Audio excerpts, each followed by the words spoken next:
Hey guys, it's Jalen here doing a pros and cons episode 7 on 72 Pillars. 72 Pillars is a variant of Magic World, and before I even start this video, sorry about this potato quality camera right here. I'm using my phone.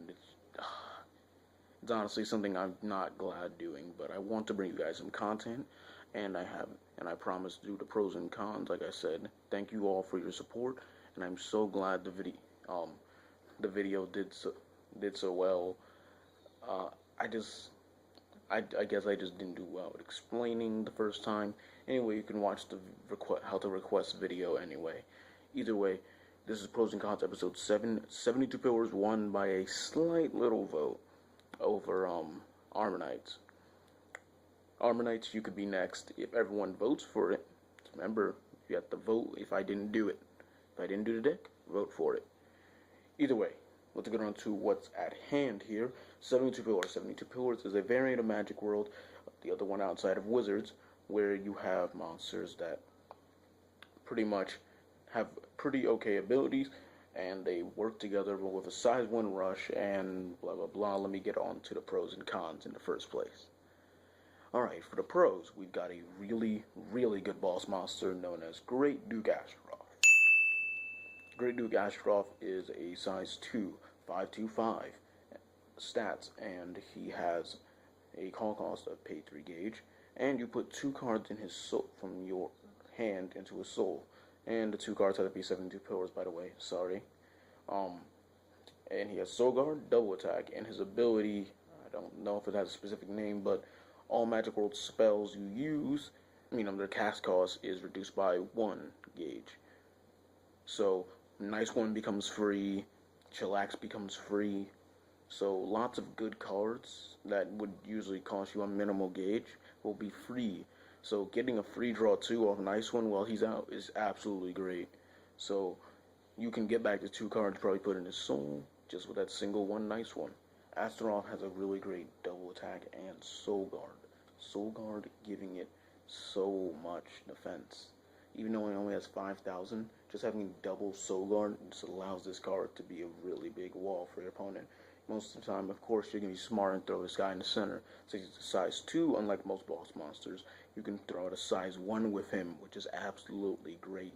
You can use your useful size 1s that give you either gauge like Viewer, or allow you to destroy a monster like Asmodai, or just 2 crit like Paimon. Just allowing you to do more with just a big boss monster out is just a really great thing that 72 Pillars has. Another great thing this deck has is a not so bad matchup against wall decks. By wall decks, I mean something like Ultimate Inferno in episode 6 or Seeger in episode 1. These decks like to wall the shit out of you. Like, stop. You have to deal with me. Deal with this monster in the center that has lots and lots of Soul Guard. But with Asmodai, and most of the time you can use outside of Asmodai, then you link attack with pretty much Astaroth and something else. But either way, you have really great ways of dealing with walls, because even with a wall trying to attack you so much, like Seeger, you can block its attacks quite easily with Solomon's Shield, and it costs you near nothing. Any damage you take, you can block it with a Chillax. Or if they attack a monster on the side, you can Magic Goodbye your monster to your hand, since Magic Goodbye will be useless against a size 3. Or you can play Oops and get rid of the walls. Either way, you have many different ways of doing it. For wall, you can use Be Gone before it comes out, making them pay that whole call cost, and then it's like, bam, it's gone. It didn't even come on the field, it's gone. So, pretty much, you have really good ways of dealing with walls, just because of Magic World, but Wizards doesn't really need it because they have Tempest Wing or Hardy even so they don't really need to play cards like this. But with it being more useful to 72 Pillars, it allows them to deal with walls a lot easier. So 72 Pillars has a really okay matchup against wall decks. It will take them a little while, but once they get their momentum going, they can easily get rid of the wall. And of course, the next pro, I'm sorry, I'm just trying to get all the pros first because I don't have my research with me. I'm on vacation. I'm sorry. So I'm just gonna get all the pros out the way. draw power. Now with Nice One, this is your true and only draw power, but with drawing 2, potentially even 4 turns in a row, yeah, you're gonna get lots of card advantage. I mean, this is Magic World's big thing. I mean, Wizards have more of it because they have Kosher and they have Will Glassart. You can throw Will Glassart at least in 72 Pillars. It's not like he's Wizard specific, but either way, you have plenty of draw power to work with in specifically 72 Pillars. Drawing 2 by costing a single gauge any time in the game, that's an absolutely great thing. So it's really, really good to just have this card, of course. It's always a staple at 4 in a Magic World deck because you kind of need draw power, because you need to get into those combo pieces so you can deal with walls or you can do more damage, because here's a con. The deck has really, really bad damage output. I'm going to say it. People think, oh, they only have just monsters with 1 crit and 2 crit, but they can rush so much. Even if they can rush so much, the deck still has a really low damage output. You only have 1s and 2s. There's no viable 3 crit monsters in 72 Pillars to work with. So, you're sitting there while your opponent just going like, yeah, I'll take that hit. Yeah, I'll take that 1 hit. Yeah, I'll take that 1 hit. You done? Okay, I'm going to rush the shit out of you. But you have a good defense to work against that. But the problem is, you're just not doing much to your opponent. Your opponent can take most of the attacks that come from your monsters, but you can't because there's lots of monsters in other worlds that have 3 crit. I'm not going to give too many examples, but of course Dragon World has Drum. There's Fawn giving crit to Thunder Knights and shiz. So there's not many ways to deal with all that damage if they can repeatedly do that every turn. So the deck does suffer there.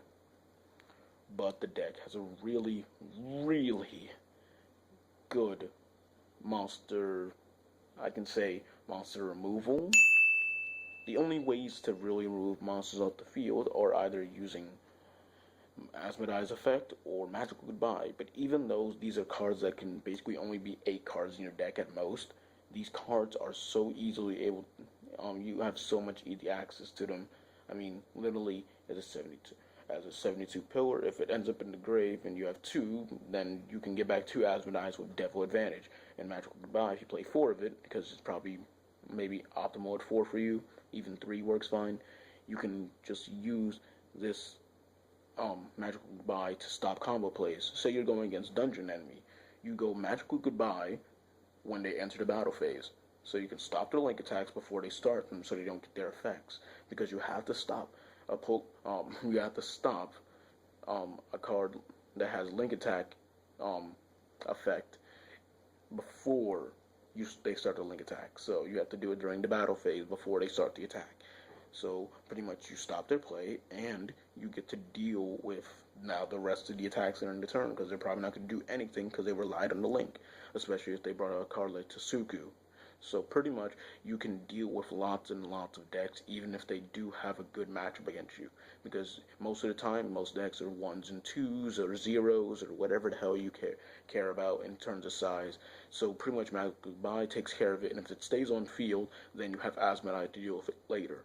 So you really have fine ways of dealing with monsters even if they're problematic for you. So this is why this deck has pretty, I'd say, decent monster removal. And then if you're that kind of fancy person, you can play Power A Maximum and wipe out a whole field by costing 2 gauge, or if you have Astaroth out, pay 1 gauge.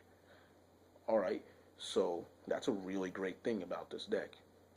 But the last con, and I'm being serious, even honestly in my own notes, I could not think of anything else. The monsters are just weak. It's a huge problem, but overall, that's only the 2 major problems of this deck that don't give it as much viability. There's so many weak monsters. Your boss monster only has 5,000. Asmodee only has 5,000. 5,000 is a very crucial number, but there's practically only 2 monsters, and the one vanilla, I can't think of his name, that's 513 in 72 Pillars. I'm sorry, I don't remember his name, but he is 513, and those are the only 3 cards with 5,000.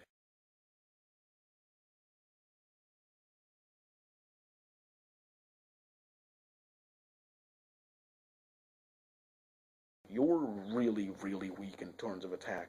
If a wall comes out, like Inferno, just straight up Inferno, you're just going to be like, oh, well, that's sad. you can't really sit on your boss monster like most decks can. Just go like, oh, I throw my boss monster out, you have to deal with this. I'll just sit here and keep drawing cards until you finally deal with this. And then it's like, oh shit, well, I've let them get too much advantage. I've been wasting so much trying to get rid of them all. But when it comes to even double Soul Guard on Astaroth really isn't going to be a wall for you even with double Soul Guard, because there's no way to truly protect him.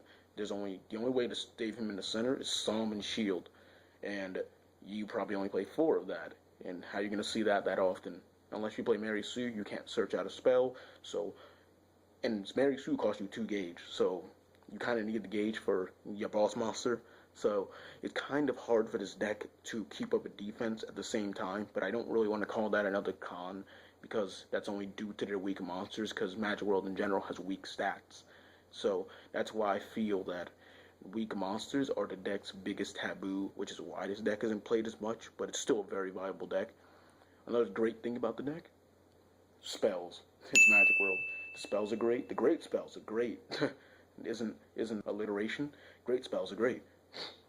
Either way, what I mean is the great spells are actually really great cards to use in a deck, of course. Devil Advantage gets you back 2 cards to your hand, as long as they're the same copy, and it allows you to get... And then you have Saturday Night Fever, which pretty much recycles your cards, and you get a whole field back, which is absolutely crazy. So you can get a whole size 1 rush field, and at the same time getting back other resources, which is absolutely insane.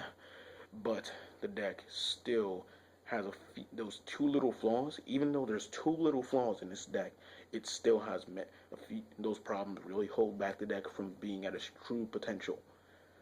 But what I say for this deck in my final verdict is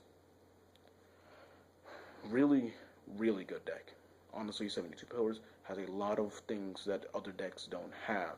They have a really good double attacker with Soul Guard at the same time. They have a monster that just straight up destroys a monster on the field. Only Danger World has a monster like that. And even Inferno Armor. But not many decks have this. Dungeon World doesn't have a monster exactly like that. Neither does Katana World. There may have a spell that does that, which is Gepagiri, but that requires a monster to be destroyed. And since these monsters have Soul Guard, what are you going to do? Get rid of 1 card in Soul? They can just use Devil Advantage, probably get that card back, or they can use, later on, Saturday Night Fever, bam, get a field. So the deck really has a good way of recycling back its cards, which is why this deck is really good. So you should definitely use it. You should definitely not underrate it, because it's still a good deck. It's just overshadowed right now. Until the meta gets cleared up, this deck is not going to be used as much. But when the meta finally starts getting at a stable position, you're going to see this a lot more. Hope you guys like this video. Subscribe to Team Bring Infinity, and comment down below what you want to see in the next episode. If I have not done it before, then you please have to comment that in the comment section below. If you don't know what I haven't done before, please look in the playlist that this video is going to be in. So see you guys later. Jalen going out.